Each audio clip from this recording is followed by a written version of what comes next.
What's up, everyone? It's Kovarks here, back on the Kovarks Sports channel, and boy, was I disappointed in Saturday's showing. Today I'm going to give you my reaction to Week 0 of the college football season. We have 5 major college football games. I'm going to be focusing on those, with 2 in particular, and let's be real, out of those 2, there's going to be an obvious one that I'll focus on more as a step above, but man, I was at the game.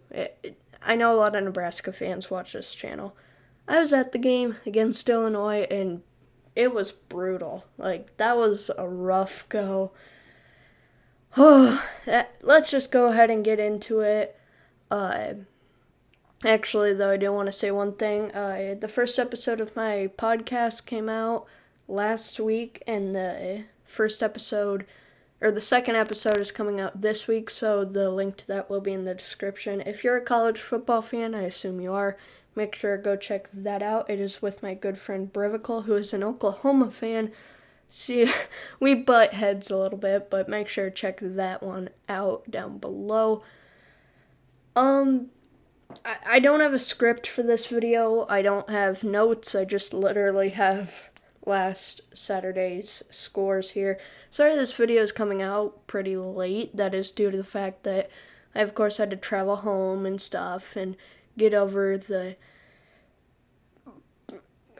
disaster that was last Saturday. So we're going to go ahead and start off with some of the smaller games. UConn and Fresno State. Fresno State won 45-0. Really no surprise there. UTEP beat New Mexico State 30-3. I thought this game would be a little closer. I can't tell if UTEP is just pretty good or if New Mexico State is not that great. I'm going to assume the latter, though, because New Mexico State is horrible. UTEP, I believe, was a couple years ago. They're starting to turn it around. Maybe they can make Maybe they can make it to a bowl game this year, assuming I'm remembering correctly that they're in that trajectory.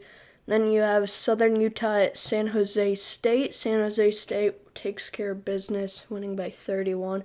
I honestly thought there'd be a larger spread here, because outside the first quarter, San Jose State only outscored Southern Utah, let's see here, by 24-14, so only a 10-point spread there. So San Jose State probably not as good as they were last year. And then the 2 major games, we of course had Nebraska at Illinois, the game I was at, and then Hawaii at UCLA. Let's start the Hawaii at UCLA game. I thought this game was going to be close. I thought UCLA, if they are traveling to Hawaii, I thought Hawaii would win. On my podcast, we made predictions. Brevical said the same thing. It surprises me. I don't know if this is because Hawaii is pretty bad. I don't know that much about Hawaii football, but I know that they're typically able to beat 4-8 Pac-12 teams. If you remember a couple seasons ago, they beat Arizona, I believe, 45-38 in Hawaii. But still, they won against a 4-8 Pac-12 team. I believe that was Arizona's 2019 record. So going up against UCLA, I thought it would be pretty close, but having home field advantage, I thought the Bruins would take care of business. Well, they did take care of business, but instead of being like a 7-point win, they won by 34 points. Chip Kelly hadn't won a non-conference game in his 3 years at UCLA. Of course, one of those, they didn't play non-conference games, but can UCLA finally turn it around? I'm really not sure. Hawaii could just be that bad. I don't know how much production they have returning and how good they were last year. I'm normally pretty good at knowing about all of college football, but I do not really know anything about 2020 Hawaii football. So I'm not exactly sure how much better UCLA is. I'm going to assume that the Bruins are getting better. They have Dorian Thompson-Robinson, I believe that's his name, as their quarterback. He's a pretty good quarterback. I think he'll start helping them get back to where they were a few years ago. I think he's a senior, though, if I remember correctly, maybe a junior. But Hawaii is probably just not that good. I think it's a balance of both. I think UCLA is getting better. Hawaii may be a little bit worse than they were 2 years ago. I think this UCLA team, they're probably going to be in a 6-6, 7-5 ballpark. But that is a really good win for UCLA, and it could be what things to come are, unless Hawaii is just that bad. Same thing for the Nebraska-Illinois game, really. Is Illinois getting better, or is Nebraska just that bad? Well, I'm going to tell you right now. Personally, I still think that Nebraska's the better team because he gave up so many points to Illinois. There's a safety. I don't want to talk about it. The 2 missed extra points, disaster. Roughing the quarterback on the interception, that was unnecessary. There are things that he could have done to get out of it. And then unsportsmanlike, which gave Illinois another 7 points. So then the fumble. So it's 16 points of Illinois. And I'm sure there's some other indirectly. Plus, you have the 2 points we should have gotten. So really there, the score should have been 24-14 Nebraska. If we just clean up our mistakes. It was really just a disaster. There was no discipline. There was no real well-structured offense. I felt like we weren't getting many great plays offensively. Yeah, you had the Martinez 75-yard touchdown run, which I think at that point Illinois was up 30-9, and my family was saying, hey, we should probably just get back home quicker for the big long drive. But after that, we were like, all right, we'll stay. So that was a really good play, really good highlight. Then also he had the bomb to the end zone, or not to the end zone, but 30 yards down the field. But Martinez still didn't play great. He overthrew a man in the end zone. We should have had that touchdown. They're just all these little things. I mean, that's 6 points Nebraska didn't get, and 16 we gave to Illinois. So right there, it should have been 28-14. Just all these little things that add up. And you think in year 4 of Scott Frost, he said he was going to change the culture and bring back Nebraska football, but it's honestly looking worse than it ever has before.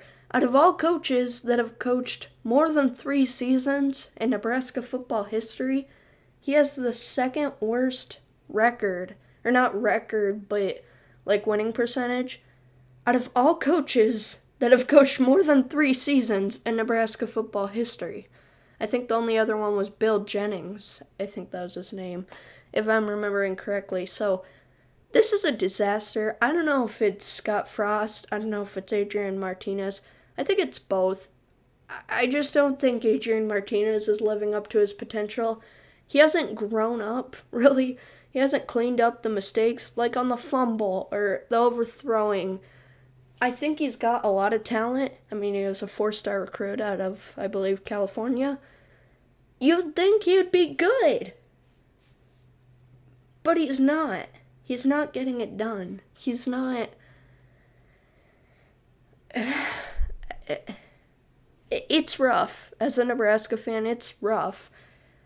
And leaving that stadium was just heartbreaking. I thought maybe this is the year something magical happens, but I think it's more Scott Frost, because as a team, there was no discipline.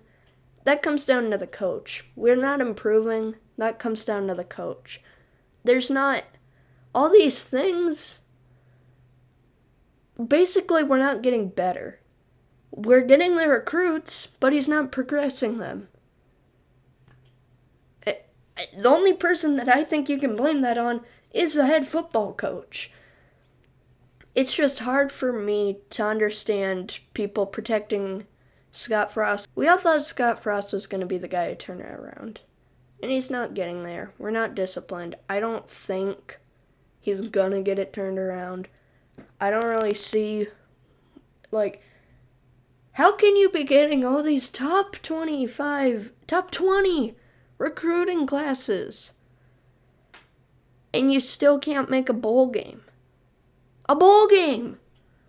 We're not even asking at this point to make the Big Ten championship or make the playoff or win the national championship like we know Nebraska to be. We're just asking to not even have a winning season. Go 6-7. Just play 13 games. Just make a bowl game. Play in the postseason. And we can't even do that. It's kind of unbelievable, you know? You think that these things should be figured out in 4 years under Scott Frost? Nebraska fans are right. This is on Scott Frost. He's not getting it done. He's not disciplining the players. That's my take on it. If you could tell, I am clearly not a happy camper right now.